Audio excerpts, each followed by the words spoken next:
Bonjour, donc je m'appelle Marion Tamik et je suis consultante en cybersécurité au sein de l'équipe conseil d'Atos Cybersecurity Service France.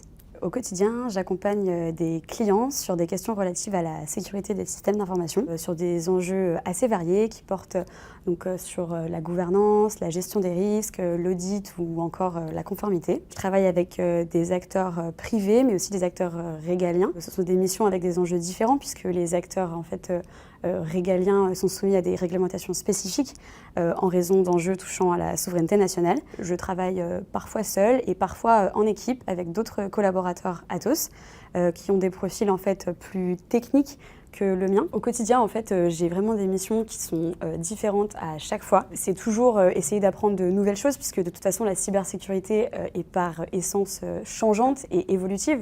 C'était pas la même il y a 5 ans, ce ne sera pas la même dans 5 ans, donc il faut toujours remettre en question ce qu'on a appris et toujours se former.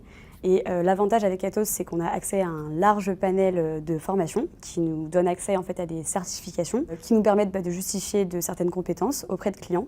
Et après, pour notre vie professionnelle future, c'est toujours bien d'avoir ces certifications-là. Au quotidien, je travaille aussi sur plusieurs missions en parallèle. Là, par exemple, la dernière équipe que j'ai rejointe travaille sur la stratégie et la gestion de la sécurité informatique des Jeux Olympiques et Paralympiques. Parce qu'il faut savoir que Atos est partenaire informatique mondial du Comité international olympique depuis 20 ans et fournit les applications critiques comme la diffusion des résultats en temps réel ou la gestion des accréditations. Donc forcément, ce genre de mission est très intéressante pour moi. Je pense que pour être un bon consultant, il faut avoir à la fois des hard skills et des soft skills. Bien évidemment, il faut savoir proposer des solutions adaptées aux besoins du client, comprendre aussi évidemment ses besoins qui sont d'ailleurs assez changeants. Souvent, quand on commence une mission, les besoins du client ne sont pas les mêmes qu'à la fin, donc il faut savoir raisonner en mode agile.